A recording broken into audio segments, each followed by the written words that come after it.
अस्सलाम वालेकुम नाजरीन, प्रोग्राम ग्लोबल राउंड अप में मां आवां जी मेज़बान सबीन मेमण। नाजरीन, ग्लोबल राउंड अप प्रोग्राम में असां ॻाल्हि कंदासीं पाकिस्तान जी सरहदुनि जी छिकताण जे हवाले सां, ख़िते जी बदिलजंदड़ सूरत हाल, सुपर पावर मुल्कनि जी गठजोड़ ऐं आलमी अमुन, इस्तेहकाम ऐं मईशत जे हवाले सां हिन वक़्तु जेका सूरत हाल आहे प्रोग्राम में इन इशूज़ ते ॻाल्हि ॿोल कंदासीं। प्रोग्राम जे शुरू में असां ॻाल्हि कंदासीं पाकिस्तान ऐं भारत जी सरहदनि ते वधंदड़ छिकताण जे हवाले सां, जंहिंमें भारत हिकु भेरो ॿीहर अगराई कंदे पाकिस्तानी फ़ौजियुनि ते अंधाधुंध फायरिंग ऐं गोलाबारी कई आहे।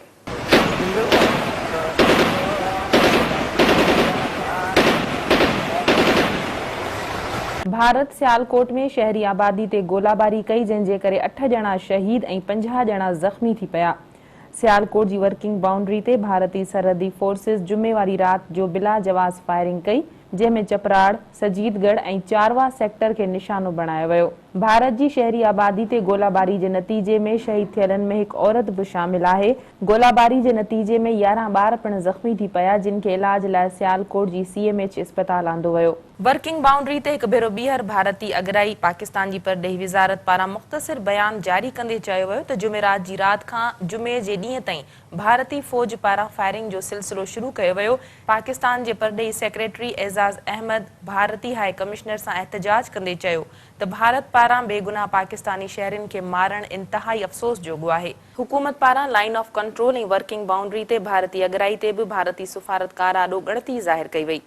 पाकिस्तान जी परॾेही विज़ारत भारतीय हुकूमत ते ज़ोर ॾींदे चयो त भारत मुसलसल फायरबंदी जी ख़िलाफ़ वर्ज़ी करे रहियो आहे, जॾहिं त ISPR जो चवणु आहे त भारत पारां फायरिंग ऐं शेलिंग जे जवाब में चन्नाब रेंजर्स पारां पिणु मुंहुं तोड़ जवाब ॾिनो वियो। आर्मी चीफ जनरल राहिल शरीफ भारतीय फायरिंग में ज़ख़्मी थियलनि जी अयादत लाइ सियालकोट पहुतो ऐं वर्किंग बाउंड्री जो पिणु दौरो कयो। आर्मी चीफ चयो त भारत शहरी आबादी ते हमिलो करे दहशतगर्दी जी हर हद पार करे छॾी आहे। आर्मी चीफ चयो त भारत कमज़ोर ऐं बेवस शहरियुनि खे निशानो बणाए रहियो आहे, जेको इंतहाई गैर इख़लाक़ी अमल आहे। पाकिस्तान जो चवणु आहे त भारत पारां गुज़िरियल 2 महीननि दौरान लाइन ऑफ कंट्रोल ऐं वर्किंग बाउंड्री ते जंगबंदी जी मुसलसल 70 भेरा भञकड़ी कई वई आहे।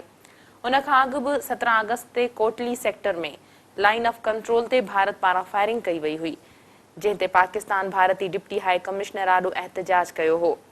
भारत में नरेंद्र मोदी जे वज़ीर आज़म थियण खां पोइ पाकिस्तान ऐं भारत जे लाॻापन में छिकताण वाज़े नज़र अचे थी, जंहिंजो मुख्य सबबु मोदी जी सियासी इंतहा पसंदीअ वारी सोच आहे। नरेंद्र मोदी हमेशह इहा कोशिश कंदो रहियो आहे त न रुॻो सरहदनि ते गोलाबारी करे पाकिस्तान खे मुंझायो वञे, पर ॿिए तरफ़ 8 सालनि खां ॻाल्हियुनि जो रुकियल दौरु पिणु दबाव जो शिकार रहे, जंहिंजो वाज़े मिसाल पाकिस्तान ऐं भारत जे तवी थियल मुलाक़ात आहे, जेका 23 ऐं 24 अगस्त ते रिथियल हुई। ख़िते में इहो तासुर पिणु आम आहे त मोदी सरकार कॾहिं बि न चाहींदी त पाकिस्तान सां अमुन ॻाल्हियूं थी सघनि। इन जा केतिरा ई सबब थी सघनि था। अमुन ॻाल्हियूं शुरू थियण सां हिकु पासे मोदी जूं सियासी नज़रियाती ॻाल्हियूं वाइकियूं थी वञनि हा, ऐं मोदी इहो तासुर नथो ॾियणु चाहे त हू को पाकिस्तान सां ॻाल्हियुनि जो दौरु शुरू करणु चाहे थो, जंहिंजो इहो बि सबबु थी सघे थो त भारतीय रियासत बिहार में चूंडूं थियण वारियूं आहिनि ऐं मोदी जूं ॻाल्हियूं शुरू करण वारो तासुर संदसि इंतहा पसंदी वारी सियासी सोच जे उबतड़ आहे। ॿियो सबबु इहो बि आहे त भारत कश्मीर त छा, पर दहशतगर्दी जे कंहिं बि मसइले ते पाकिस्तान सां ॻाल्हाइण लाइ तयार ई नाहे। भारत हमेशह इहो वावेलो कंदो रहियो आहे त पाकिस्तान जी सरहदनि तां दहशतगर्दी थिए थी, पर दुनिया हाणे इहो सच ॼाणे चुकी आहे त भारत जा इहे इल्ज़ाम ग़लति आहिनि ऐं भारत में थींदड़ दहशतगर्दी जी कुझु कार्रवाइयुनि में रिथाबंदी भारत मां ई कई वई। समझौता एक्सप्रेस जे वाक़िए समेत भारत केतिरनि ई वाक़िअनि में एक्सपोज़ थी चुको आहे ऐं हाणे इंटरनेशनल लेवल ते पिणु इहे ॻाल्हियूं कयूं पयूं वञनि त पाकिस्तान जे कुझु इलाइक़नि, ख़ासि करे कराची, बलोचिस्तान ऐं उतरनि इलाइक़नि में थींदड़ दहशतगर्दी में भारत मुलविस आहे ऐं पाकिस्तान वटि इन जा वाज़े सबूत बि आहिनि त कीअं न भारत जी बदनाम ज़माना दहशतगर्द तंज़ीम रॉ पाकिस्तान में दहशतगर्दी जी कार्रवाइयुनि में मुलविस रही आहे। टियों सबबु इहो बि आहे त दुनिया में तेज़ीअ सां तब्दीली अची रही आहे ऐं केतिरा ई मुल्क दड़ाबंदी कंदे गठजोड़ कंदे नज़र अचनि था।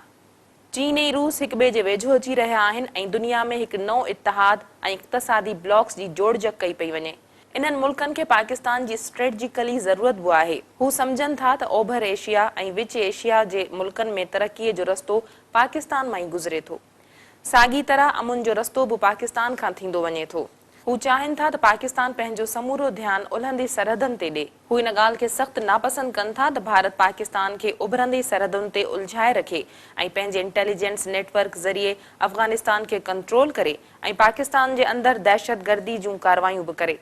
भारत जी पाकिस्तान मुख़ालिफ़ पॉलिसी न रुॻो ख़िते जे अमुन लाइ हाञेकार आहे, पर नई दुनिया जी तामीर या आलमी गठजोड़ में पिणु रुकावट आहे, जॾहिं त पाकिस्तान खे अकेलो करण जी कोशिश में भारत न रुॻो तकरारी पर दुनिया अंदरि पिणु वाइखो थी चुको आहे। ॿिए तरफ़ अमरीकी क़ौमी सलामती जी सलाहकार सूज़न राइस जो पाकिस्तान जो दौरो पिणु इंतहाई अहम लेखियो पियो वञे। सूज़न राइस इस्लामाबाद में वज़ीर आज़म मियां मोहम्मद नवाज़ शरीफ सां मुलाक़ात कई।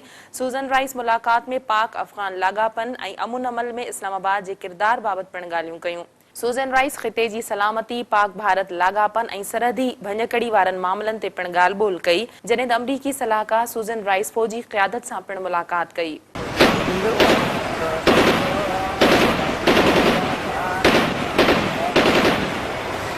नाज़रीन, पाक भारत सरहदी छिकताण जे हवाले सां रिपोर्ट अवां ॾिठी। भारत दुनिया अंदरि पंहिंजी पॉलिसियुनि सबबि वाइखो थी चुको आहे। नाज़रीन, हाणे प्रोग्राम में ॻाल्हि कंदासीं तेहरान में खुलंदड़ बरतानवी सिफ़ारतखाने जे हवाले सां। चयो वेंदो आहे त सियासत ऐं सिफ़ारत में न त मुस्तक़िल दोस्त हूंदा आहिनि ऐं न ई वरी मुस्तक़िल दुश्मन। इहा रांदि बदिलजंदड़ हालतनि जी तरजीही बुनियादनि ते खेॾी वेंदी आहे। सिफ़ारतकारी जे हवाले सां मौजूदा वक़्त में ईरान इन जो बहितरीन मिसाल आहे। बरतानिया 4 सालनि खां पोइ ॿीहर ईरान में पंहिंजो सिफ़ारतखानो खोले छॾियो आहे। बरतानिया जो परॾेही वज़ीर फिलिप हैमिड वापारियुनि जे वफ़द सां गॾु पाण इन तक़रीब में पहुतो। मिस्टर हैमिड 2003 खां पोइ ईरान जो दौरो कंदड़ पहिरियों बरतानवी परॾेही वज़ीर आहे। आलमी ताक़तनि सां तेहरान जे जौहरी मुआहिदे जे कुझु हफ़्तनि खां पोइ बरतानवी वफ़द ईरान पहुतो। 2011 में ईरान में मुज़ाहिरीन जे एहतजाज खां पोइ बरतानिया पंहिंजो सिफ़ारतखानो बंदि करण जो ऐलान कयो हो ऐं उन वक़्त जे ईरानी अॻुवाण पारां इन ते इत्मिनान पिणु ज़ाहिर कयो वियो हो। ख़ुशाइन ॻाल्हि इहा पिणु ॾिसण में आई आहे त बरतानिया जे परॾेही वज़ीर फिलिप हैमिड जी तक़रीब में शिरकत ते ईरान में को बि एहतजाजी मुज़ाहिरो न कयो वियो, पर संदसि शानदार आजियां कई वई। There's a big deficit of trust at the moment, but the symbolic importance of deciding to reopen embassies in each other's countries is that we've chosen to talk to each other. Iran में अमुन मुआहिदे बाबति तहफ़ुज़ात रखंदड़नि पारां पिणु को बि रद्द अमल साम्हूं न आयो। सिफ़ारतखानो खोलण वारी ख़ासि तक़रीब खे ख़िताब कंदे मिस्टर हैमिड जो चवणु हो त जेतोणीकि बरतानिया ऐं ईरान हर मौक़े ते हिक ॿिए सां इतफ़ाक़ नथा करे सघनि, पर ॿई मुल्क मिली करे घणो कुझु करणु चाहिनि था। दौरे खां अॻु हैमिड ट्वीट कंदे इहो पिणु लिखियो त बरतानिया ऐं ईरान जे लाॻापन विच में इहो हिकु तारीख़ी लम्हो पिणु आहे। ईरान रवानगी खां अॻु हैमिड जो चवणु हो त जोहरी मुआहिदो तमामु घणी अहमियत रखे थो ऐं इन करे ॿिन्ही मुल्कनि जे विच में बहितरी वारी सूरत-हाल पैदा थी आहे। संदसि चवणु हो त सिफ़ारतखाने जो खुलणु बहितरीअ तरफ़ अहम विख आहे ऐं हू चाहींदा त जोहरी मुआहिदो न रुॻो कामयाबु थिए, पर ईरान तां पाबंदियूं हटण खां पोइ वापार ऐं सीड़प में वाधारो अचे। परॾेही इदारे सां ॻाल्हाईंदे मिस्टर फिलिप हैमिड इहो पिणु चयो त ईरान ख़िते जी अहम ताक़त ऐं वॾो मुल्क आहे, उनखे अकेलो नथो छॾे सघिजे। बरतानिया खे तेहरान सां बहितरी वारनि क़दमनि में इंतहाई एहतियात खां कमु वठणो पवंदो। यादि रहे त 2011 में जॾहिं बरतानिया ईरान ते पाबंदियूं लॻाइण जो फ़ैसिलो कयो त ईरान में अवामी सतह ते शदीद रद्द अमल साम्हूं आयो ऐं ईरानी अवाम रोडनि ते अची सख़्तु एहतजाज कयो ऐं मुज़ाहिरीन जे बरतानवी सिफ़ारतखाने ते चढ़ाई ऐं तोड़ फोड़ खां पोइ बरतानिया पंहिंजो सिफ़ारतखानो बंदि करे छॾियो। जोहरी प्रोग्राम ते सख़्तु पाबंदियुनि खां पोइ ईरान उन वक़्तु मुक़ररु बरतानवी सफ़ीर खे पिणु पंहिंजे मुल्क मां नेकाली ॾेई छॾी, जॾहिं त बरतानिया लंडन में ईरानी सिफ़ारतखाने खे बंदि करे छॾियो हो। 2013 में ईरान में सदारती चूंडुनि में हसन रूहानी जे चूंडजण खां पोइ गुज़िरियल साल इन ॻाल्हि ते इतफ़ाक़ कयो वियो त ॿिन्ही मुल्कनि में सिफ़ारतखानो ॿीहर खोलियो वञे, छो त ओलह में हसन रूहानी खे हिकु एतदाल पसंद ईरानी अॻुवाण तौरु पिणु लेखियो वञे थो। ॿिए तरफ़ ईरान जे नायब सदर मासूबा इफ्तिकार जो चवणु आहे त हू अमुन अमान लाइ आलमी ताक़तुनि सां गॾिजी कमु करणु चाहिनि था। संदसि चवणु हो त हू न रुॻो एतमाद बहाल करणु चाहिनि था, पर गॾिजी शिदत पसंद ग्रुपनि जो मुक़ाबिलो पिणु करणु चाहिनि था। नायब सदर इन ॻाल्हि ते बि ज़ोर ॾिनो त हू पंहिंजे दिफ़ा खे बि यकीनी बनाईंदा। हुन इहो बि चयो त ईरान सऊदी अरब सां बि सिफ़ारती सतह ते ॻाल्हियुनि जूं कोशिशूं करे रहियो आहे। सऊदी अरब यमन में हुसी बाग़नि जे ख़िलाफ़ कार्रवाइनि में आलमी इत्तेहाद जी सरबराही पिणु करे रहियो आहे। ओलह जे मुल्कनि सां ईरान जे मुआहिदे खां अॻु अमरीकी कांग्रेस हिकु क़ानून मंज़ूर कयो हो जंहिं तहत कांग्रेस खे इन ॻाल्हि जो इख़्तियार हासिल आहे त हू 60 ॾींहनि अंदरि इन मुआहिदे जो जाइज़ो वठे उन खे मंज़ूर या रद्द करे सघनि था ऐं इहो टाइम ईंदड़ महीने 17 सेप्टेम्बर ते ख़तम थी रहियो आहे। बारक ओबामा जेतोणीकि इहा उमेद नथो रखे त कांग्रेस इन जी मुखालिफ़त कंदी, पर ओबामा इहो बि वाज़े करे छॾियो आहे त अगरि कांग्रेस जे कानूनदाननि इन मुआहिदे खे रद्द कयो त हू उन ख़िलाफ़ सदारती वीटो इस्तेमालु कंदो। जेतोणीकि इन ॻाल्हि जा इम्कान घटि आहिनि छो त सेनेट में डेमोक्रेटिक पार्टी जे अॻुवाण हैरी रेड, जंहिंखे हिकु बाअसर सेनेटर पिणु सम्झियो वेंदो आहे, उन अमरीका समेत 6 आलमी ताक़तनि जे ईरान सां जोहरी मुआहिदे खे बहितरीन अॻभराई कोठियो आहे ऐं ठाह जी हिमायत कंदे चयो त ईरान खे जोहरी हथियारनि खां रोकण जो इहो बहितरीन रस्तो आहे। ईरान जे जोहरी मुआहिदे ते जिते बारक ओबामा मज़बूत पार्टियुनि जी ॻाल्हि करे थो त उते वरी हुक्मरान जमात डेमोक्रेटिक पार्टी जे अहम सेनेटर चिक शोमर मुआहिदे जे ख़िलाफ़ वोट ॾियण जो ऐलान कयो आहे। संदसि चवणु आहे त ईरान इन मुआहिदे खे बहितरीन एतदाल पसंदी तरफ़ न पर नफ़रत अंगेज़ रवैयनि तरफ़ वठी वञी सघे थो। चिक शोमर हुक्मरान डेमोक्रेटिक पार्टी जो पहिरियों सदर आहे जंहिं इन मुआहिदे जी मुखालिफ़त कई आहे। तजिया निगारनि जो चवणु आहे त बारक ओबामा खे चिक शोमर जे इन ऐलान सां धचको रसियो आहे ऐं बारक ओबामा कांग्रेस ते ज़ोर ॾिनो आहे त हू मुआहिदे जे हक़ में वोट ॾिए। न्यूयॉर्क सां तालुक़ रखंदड़ चिक शोमर खे यहूदी कानूनदाननि में मरकज़ी हैसियत हासिल आहे ऐं 2017 में थींदड़ सेनेट जी चूंडुनि में चिक शोमर खे डेमोक्रेट्स पार्टी जे सरबराह तौर पिणु ॾिठो पियो वञे। ॿिए तरफ़ इन मुआहिदे खां पोइ ईरान में अहम शख़्सियतनि जी अचवञ जो रस्तो पिणु वाज़े थियो आहे। बरतानवी परॾेही वज़ीर खां पोइ जर्मनी जे परॾेही वज़ीर चयो आहे त हू अक्टूबर में ईरान जो दौरो कंदो। 14 जुलाई ते जोहरी मुआहिदे खां पोइ जर्मन वज़ीर पंहिंजे मुल्क जी दौरो कंदड़ ॿी अहम मुल्की शख़्सियत हूंदी, जॾहिं त यूरोपी यूनियन जी परॾेही पॉलिसी जी सरबराह फेडरिका मोर्गेनी पिणु ईरान पहुची। फेडरिका मोर्गेनी ईरान जे परॾेही वज़ीर जवाद ज़रीफ़ ऐं ॿियनि अॻुवाणनि सां पिणु मुलाक़ात कई। नाज़रीन, रिपोर्ट में अव्हां तेहरान में 4 सालनि खां पोइ बरतानवी सफ़ारतखाने जे हवाले सां रिपोर्ट ॾिठी, जंहिं में पिणु ॿिन्ही मुल्कनि पारां जोहरी मुआहिदे ते इतफ़ाक़ कयो वियो आहे। प्रोग्राम में ॻाल्हि कंदासीं कुझु ॿियनि इशूज़ ऐं ॿियनि बैन अल-अक़वामी ख़बरुनि ते, पर वक़्तु थियो आहे ब्रेक जो। वठूं था ब्रेक। वेलकम बैक नाज़रीन, हाणे ॻाल्हि कंदासीं पाकिस्तानी अफ़गानिस्तान जे लाॻापन में वधंदड़ छिकताण जे हवाले सां, जंहिंमें अफ़गानिस्तान पारां शदीद फायरिंग ऐं गोलाबारी जे नतीजे में 4 फ़ौजी अहलकार शहीद थी चुका आहिनि, जंहिं ते पाकिस्तान अफ़गानिस्तान सां शदीद एहतिजाज पिणु कयो।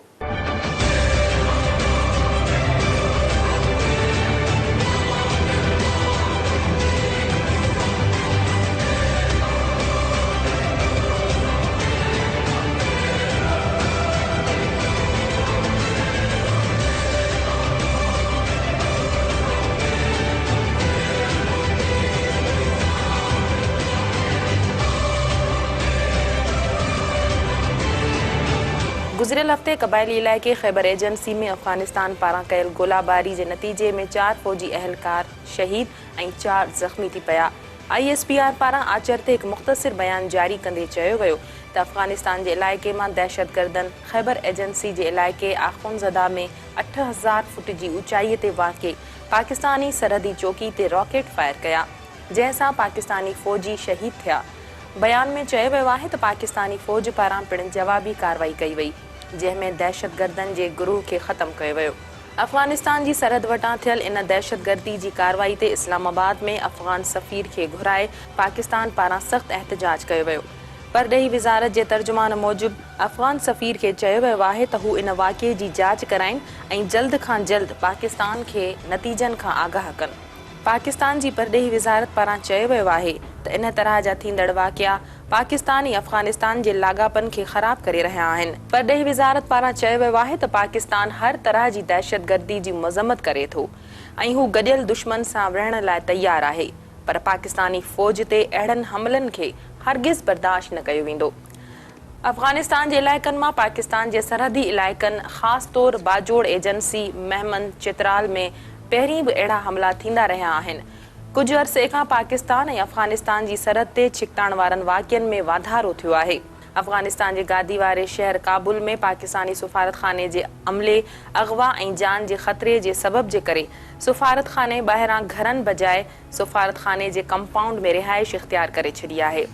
सफ़ारतखाने जे अमले जो चवणु हो त जॾहिं हू पंहिंजनि घरनि खां सफ़ारतखाने ड्यूटी ते वञनि था त संदन गाॾीअ जो पीछो कयो वञे थो। गाॾियुनि में वेठल कुझु शकी माण्हू संदन वीडियोज़ पिणु भरीनि था, मथनि आवाज़ूं कसिनि था ऐं खेनि चिताए ॾिसनि था। पाकिस्तान पारां अफ़गान सफ़ीर खे तलब करे पाकिस्तानी सफ़ारतखाने जे अमले जे ख़दशनि खां आगाह कयो वियो। पाकिस्तानी सफ़ारतखाने जे अमले शक ज़ाहिर कयो आहे त खेनि परेशान ऐं ख़ौफ़ज़दा करण में अफ़गानिस्तान जी एजेंसी जा अॻुवाण थी सघनि था। जॾहिं त पाकिस्तान जी परॾेही वज़ारत पारां चयो वियो आहे त हू पाकिस्तानी सफ़ारतखाने जे अमले सां मुसलसल राब्ते में आहिनि ऐं खेनि चयो वियो आहे त हू पंहिंजी चुरपुर इंतिहाई महदूद रखनि ऐं कंपाउंड खां ॿाहिरि न वञनि। काबुल में वक़फ़े सां थींदड़ दहशतगर्दी जा वाक़िया हिन शहर जी सिक्योरिटी जे हवाले सां केतिरा ई सवाल उथारिनि था। काबुल दहशतगर्दनि जो सवलो मर्कज़ बणिजी चुको आहे। अफ़गानिस्तान जे ॿियनि इलाइक़नि में पिणु सिक्योरिटी जी सूरत हाल का ख़ासि ज़िक्र जोगी न आहे। डिसंबर में पाकिस्तान जे आर्मी पब्लिक स्कूल ते हमले खां पोइ पाकिस्तानी फ़ौज जे सरबराह जे अमुन जे क़याम लाइ सरहद जे दौरे, अफ़गानिस्तान जे सदर अशरफ गनी जी पाकिस्तान आमद ऐं जुलाई में अफ़गान तालिबान खे ॻाल्हियुनि जी मेज़ ते आणणु अहिड़ा क़दम हुआ जिन खे ॾिसी इहो चई पियो सघिजे त माहौल तब्दील थी रहियो आहे। पर मुला उमर जे मारिजण, नए अमीर जी मुक़ररी ऐं काबुल में सुबुह शाम थींदड़ धमाकनि खे ॾिसी लॻे थो त हालात बदिलजी रहिया आहिनि। हिक रिपोर्ट मूजिबि दहशतगर्दी ख़िलाफ़ जंग जे इन अहम मोड़ ते अफ़गानिस्तान खे अमरीकी हवाई मदद बि हासिल न आहे ऐं रेस्क्यू ऑपरेशन वारो अमल पिणु बंदि आहे।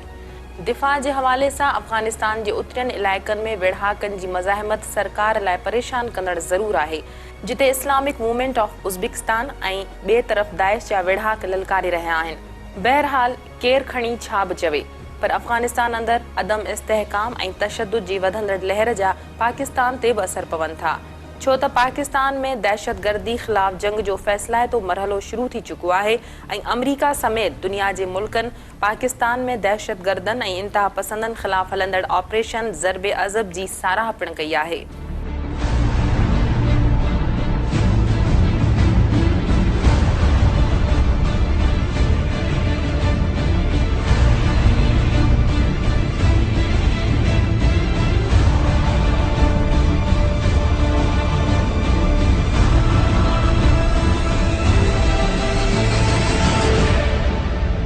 नाज़रीन, पाकिस्तान ऐं अफ़गानिस्तान में छिकताण जे हवाले सां हिकु मुख़्तसिर रिपोर्ट अवां ॾिठी।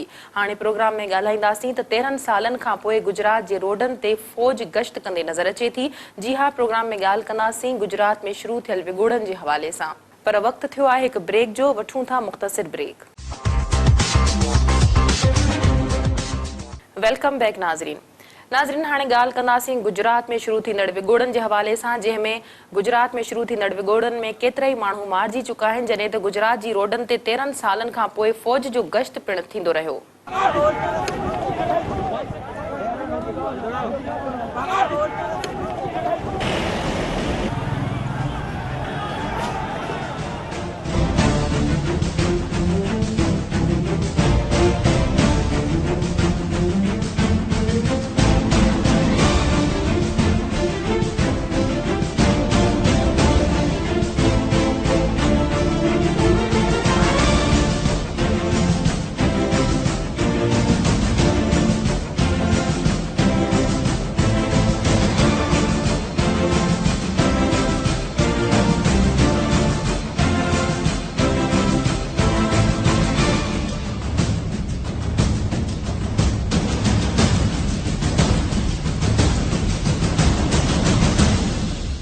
भारतीय रियासत गुजरात में हिकु दफ़ो ॿीहर विगोड़नि कर खंयो आहे ऐं तशद्दुद जे केतिरनि ई वाक़ियनि खां पोइ गुजरात जे कुझु इलाइक़नि में कर्फ्यू पिणु लॻायो वियो। गुजरात में पुरतशद्दुद वाक़ियनि खे रोकण लाइ गुज़िरियल हफ़्ते रियासत में सभिनी तालीमी इदारनि खे बंदि रखण जो हुकुम जारी कयो वियो। गुज़िरियल हफ़्ते रियासत गुजरात जो अहम शहर अहमदाबाद बंदि रहियो, जिते मोबाइल इंटरनेट सर्विस पिणु बंदि रही। शहर में पुलिस ऐं फ़ौज जे दस्तनि जो गश्त रहियो ऐं ट्रांसपोर्ट ऐं कारोबार पिणु बंदि रखियो वियो। गुजरात में पटेल बिरादरी खे बहितर तालीम ऐं नौकरियुनि जे मौक़नि फराहम करण लाइ तहरीक हिन वक़्तु ज़ोरनि ते आहे। मोदी सरकार बयानु ॾींदे चयो त तशद्दुद जे वाक़ियनि खे हवा ॾियण सां को बि फ़ाइदो न रसंदो, जॾहिं त अॻियां वधण लाइ पुरअमन ॻाल्हियूं ई वाहिद रस्तो आहिनि। गुजरात जे वज़ीर आला अवाम खे अफ़वाहुनि ते ध्यानु न ॾियण ऐं पुरअमन रहण जी अपील कई आहे। वाज़े रहे त गुज़िरियल हफ़्ते पटेल बिरादरी एहतजाजी मुज़ाहिरो कयो हो, जंहिंमें हज़ारनि जे अंग में माण्हुनि शिरकत कई हुई। मोदी जे लाइ गुजरात जी सूरत हाल इंतिहाई परेशान कंदड़ आहे। भारतीय रियासत गुजरात मोदी जो आबाई शहर पिणु आहे। गुजरात जी 20% आबादी पटेल कम्यूनिटी ते ॿधल आहे। ऐं गुजरात जी रियासत में उन्हनि जो तमामु घणो मुआशी असर आहे। इन जलसे में हार्दिक पटेल हुकूमत खे ख़बरदार कंदे चयो त जेकॾहिं हुकूमत संदन मुतालबा न मञिया त 2017 जी असेंबली जी चूंडुनि में खेनि इन जो नतीजो भोगणो पइजी वेंदो। पटेल पार्टी जे अॻुवाण चयो त 1985 में रियासत मां कांग्रेस जो मुकमल ख़ात्मो कयो वियो हो ऐं हाणे बीजेपी जो वारो आहे। तजिया निगारनि पारां चयो पियो वञे त मोदीअ जे तसवुर में बि कॾहिं इहा ॻाल्हि न आई हूंदी त को गुजरात संदसि लाइ वॾो चैलेंज साबित थी सघे थो। गुजरात जे रोडनि ते 13 सालनि खां पोइ तबाहीअ जा इंतिहाई ख़राब मंज़र ॾिसण में अचनि था। केतिरनि ई गाॾियुनि खे बाहि ॾेई साड़ियो वियो आहे। फसादनि जे नतीजे में केतिरा ई माण्हू मारिजी चुका आहिनि। बाहि लॻण जा पिणु केतिरा ई वाक़िया रिपोर्ट थी रहिया आहिनि। चयो पियो वञे त रोडनि ते अचण वारनि मां घणो तादाद उन्हनि माण्हुनि जो आहे जिन हमेशह बीजेपी ऐं मोदी सरकार जी मज़बूती सां हिमायत कई आहे। गुजरात जी पटेदार या पटेल बिरादरी ख़ुशहाल बि आहे त सियासी हवाले सां मज़बूत बि। गुजरात जे कारोबार में घणो असर पटेल बिरादरी जो आहे। मुल्क जो पहिरियों घरू वज़ीर सत सरदार वल्लभ भाई पिणु पटेल हो। पटेल बिरादरी जे अॻुवाणनि जो चवणु आहे त पटेल नौजवान सरकारी नौकरियुनि ऐं तालीमी इदारनि में रिज़र्वेशन जे हवाले सां महरूमीअ जो शिकार आहिनि। राजस्थान में ख़ुशहाल बिरादरियुनि पारां रिज़र्वेशन जा मुतालबा का नई ॻाल्हि न आहे। कुझु वक़्तु अॻु पिणु पुरतशदुद तहरीक खां पोइ जाटून ऐं गोजरनि खे रिज़र्वेशन ॾिनो वियो हो, पर सुप्रीम कोर्ट जे हुकमनि खां पोइ नौकरियुनि ऐं कॉलेजनि में 50% खां वधीक सीटूं रिज़र्व नथियूं करे सघजनि। गुजरात में पहिरीं पोइते पयल तबक़नि ओबीसी खे 27% रिज़र्वेशन हासिल आहे। पोइते पयल ज़ातुनि खे 7.5% ऐं क़बाइलियुनि खे 15% रिज़र्वेशन जी सहूलियत हासिल आहे। अहिड़ी सूरतहाल में वधीक बिरादरियुनि लाइ रिज़र्वेशन जी गुंजाइश कढणु इन करे बि मसइलो थी सघे थो। जेकॾहिं इन कानून में का तरमीम करण जी कोशिश कई वई त उहे माण्हू पिणु रोडनि ते अची सघनि था। अहिड़ी सूरतहाल में वधीक बिरादरियुनि जे लाइ रिज़र्वेशन जी गुंजाइश कढणु मसइलो थी सघे थो। जेकॾहिं इन कानून में तरमीम करण जी कोशिश कई वई ऐं रिज़र्वेशन जी गुंजाइश कढी वई तॾहिं बि इहो इम्कान ज़ाहिर कयो पियो वञे त रिज़र्वेशन ॾियण खां पोइ उहे माण्हू पिणु रोडनि ते अची सघनि था जिन जी सहूलियतनि में घटिताई थी सघे थी। गुजरात जी रोडनि ते 13 सालनि खां पोइ फ़ौज जो गश्त बहरहाल गुजरात जे पटेलनि जी तहरीक, वज़ीर आज़म मोदी ऐं रियासत में बीजेपी लाइ हिकु वॾो चैलेंज पिणु आहे, छो त जेकॾहिं हू बीजेपी जो साथ छॾींदा त शिकस्त खां पोइ मोदीअ लाइ सियासी नुक़सान ॻरो साबित थी सघे थो।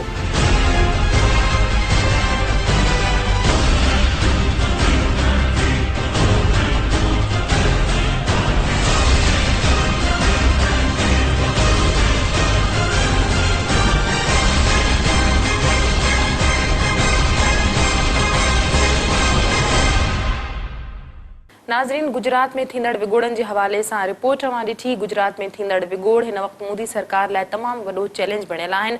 हाणे प्रोग्राम में ॻाल्हि कंदासीं डस्ट लेडी जे हवाले सां।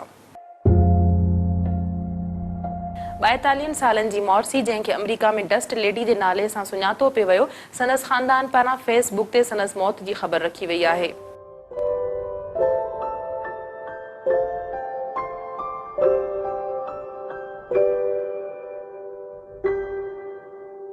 वर्ल्ड ट्रेड सेंटर ते 2001 में थियल हमले में जिते 3000 माण्हू मारिजी विया हुआ, उते हिकु औरत इन हमले मां बची ॿाहिरि निकिती हुई जेका सॼी मिटीअ में अटियल हुई, जंहिंखे डस्ट लेडी सॾियो वेंदो रहियो।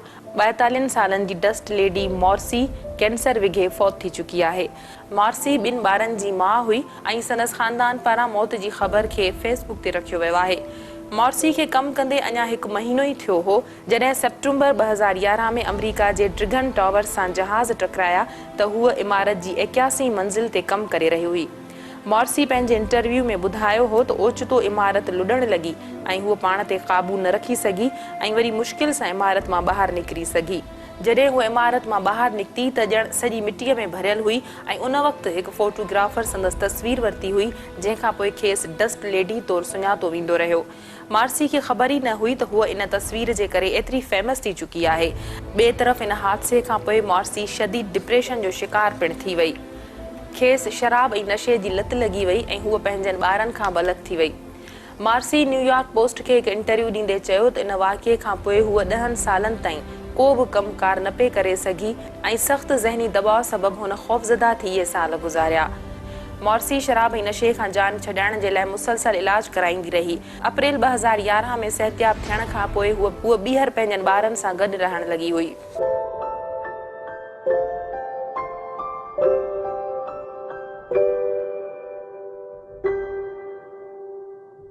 नाज़रीन 42 सालनि जी मॉर्सी जंहिंखे अमेरिका में डस्ट लेडी तौरु सुञातो पियो वियो उन हवाले सां हिकु मुख़्तसिर रिपोर्ट रवां ॾिठी।